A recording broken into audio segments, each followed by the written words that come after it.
Russia అధ్యక్షుడు Vladimir Putin అలాగే America అధ్యక్షుడు డొనాల్డ్ ట్రంప్ వీళ్ళు అలాస్కా అనబడే ప్రాంతంలో కలవబోతున్నారు. సో ఒక హై లెవెల్ మీటింగ్, ప్రపంచంలో ఇలాంటి ఒక మీటింగ్ కోసమే ఎంటైర్ మీడియా కూడా ఎదురు చూస్తూ ఉంటుంది. సో వీళ్ళిద్దరూ ఒక దగ్గర కలిసి ఏం మాట్లాడబోతున్నారు, సో ఇది చాలా పెద్ద విషయం. సో ఇందులో భారత్ యొక్క ఇన్ఫ్లుయెన్స్ ఏమిటి మీరు గమనించారనుకోండి. ఈ ఈవెంట్ అలాస్కాలో జరగబోతుంది. డేట్ అంటారా ఆగస్టు 15th, అంటే మన ఇండిపెండెన్స్ డే, స్వతంత్ర దినోత్సవం. ఈ రోజున వీళ్ళు అలాస్కాలో ఈ మీటింగ్ పెట్టుకోవడం ఏమిటి? ఇవాళ పెద్ద లెవెల్లో మీకు మేధావులు అందరూ మాట్లాడడం.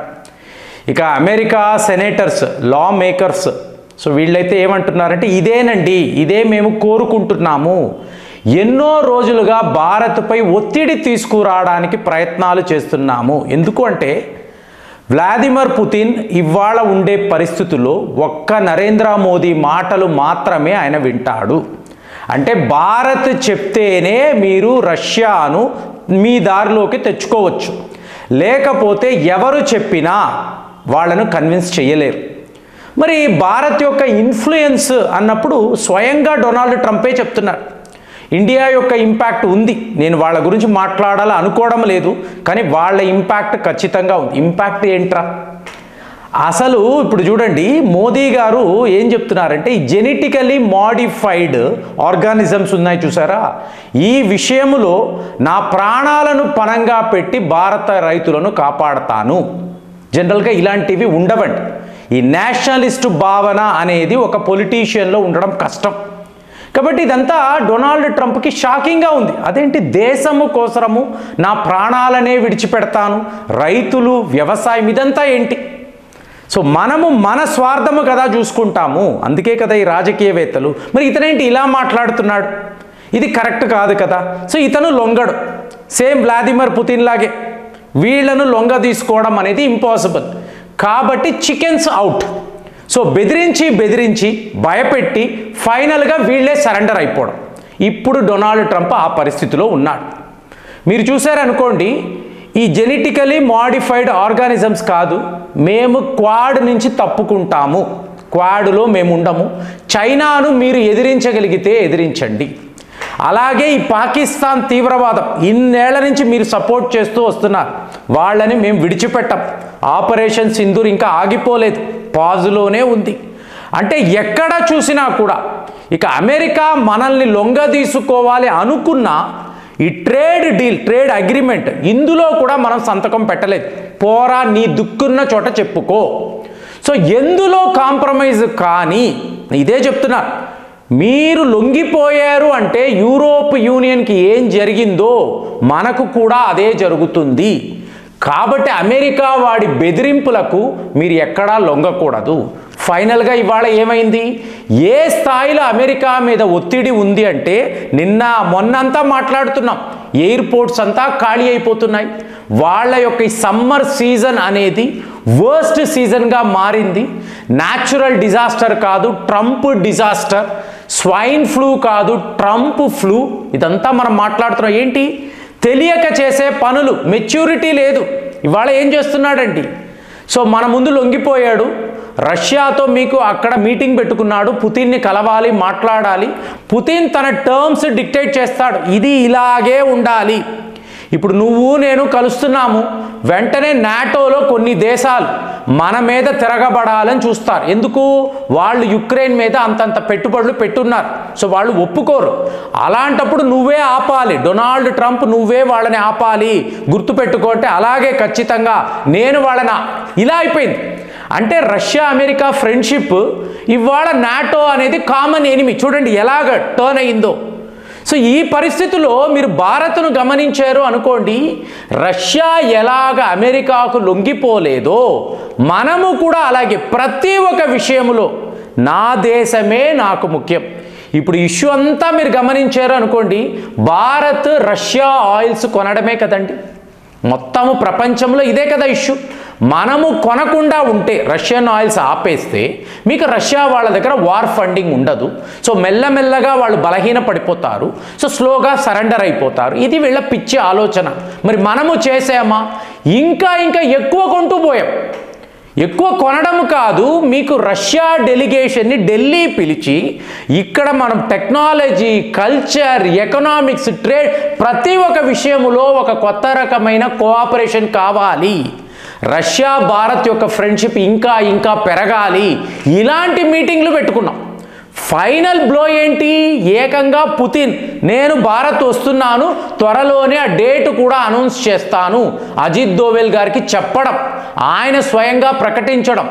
సో ఇదంతా అమెరికాలో ప్రకంపనలు.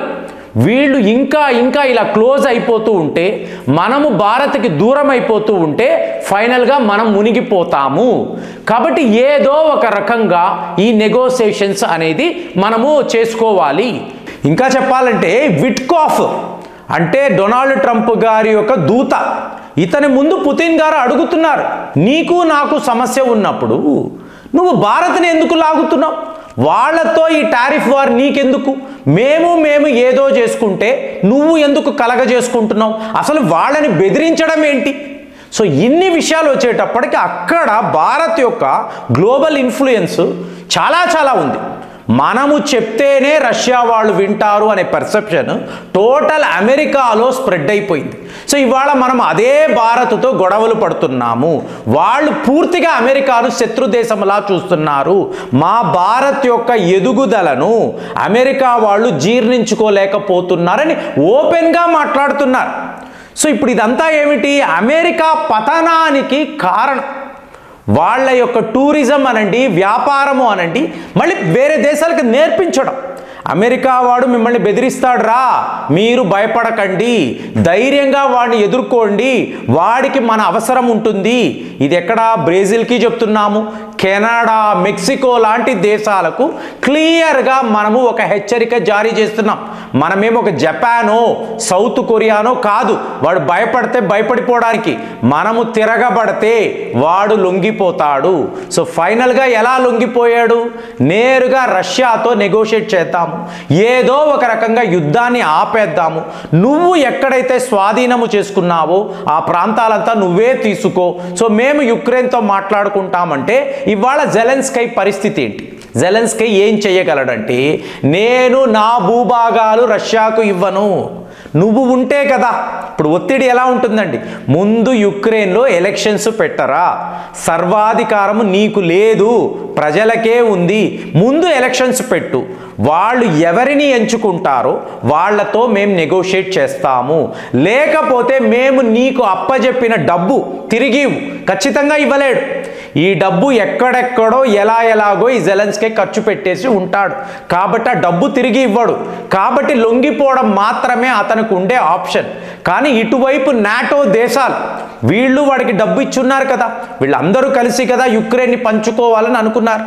ఇప్పుడు మోదీ గారు పుతిన్ గారికి ఫోన్ చేస్తున్నారు, ఎందుకు బాబు యుద్ధము, ఎందుకు ఇంతలాగా నువ్వు ఈ మిజైళ్ళు, డ్రోన్లు వాడుతున్నావు, ఎందుకు ఇది చేస్తున్నావు అంటే ఆయన క్లియర్గా చెప్తున్నాడు, మోదీ గారు వ్యవహారం ఇలా ఉందండి, మీరు ఎవరు అనుకున్నట్టు కాదు, వాళ్ళు యుక్రెయిన్ని కబళించాలని చూస్తున్నారు, యుక్రెయిన్ మా భూభాగం, యుఎస్ఎస్ఆర్లో ఒకప్పుడు భాగం, కాబట్టి వాళ్ళ ప్రజలను మేము అలా విడిచిపెట్టలేము, రక్షించాల్సిన బాధ్యత మాకు ఉంది, వీళ్ళ వ్యాపారము కోసము ఒక దేశాన్ని ఇలా కబ్జా చేయడము మనం ఒప్పుకోకూడదు, నేనైతే కాంప్రమైజే కానీ, ఇదే కదా మోదీ కూడా ఇదే చెప్పడం, రైతుల కోసము ఎంత దూరమైనా నేను వెళతాను.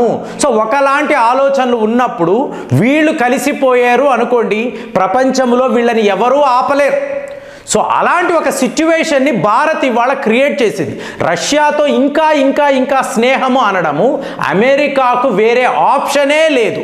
మళ్ళీ రష్యాతో ఫ్రెండ్షిప్, మళ్ళీ భారత్తో వ్యాపారము ఇలాగ చేసుకుంటే, మళ్ళీ వీళ్ళతో మంచి ఫ్రెండ్షిప్ డెవలప్ చేసుకుంటేనే అమెరికా అనే దేశం బతుకుతుంది.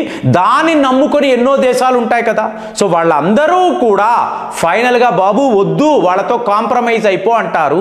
కానీ వీడి బుద్ధి చూడండి, చూడండి, ఓల్డ్ ఫాక్స్ టాక్టిక్స్ అంటాం చూసారా, మళ్ళీ అసీం మునీర్ని పిలిచి మళ్ళీ వాడికి ఒక లంచ్ కార్యక్రమం పెట్టి, అంటే ఏంటి, నేను భారత్ ముందు లొంగిపోయాను అనేది ప్రపంచానికి తెలియకూడదు కాబట్టి మళ్ళీ పాకిస్తాన్ కార్డ్ అనేది డొనాల్డ్ ట్రంప్ వాడుతున్నాడు. మరి ఇతని బుద్ధిని మీరు ఎలా చూస్తున్నారు? కామెంట్స్లో రాయండి. మళ్ళీ వచ్చే వీడియోలో కలుద్దాం. జై హింద్.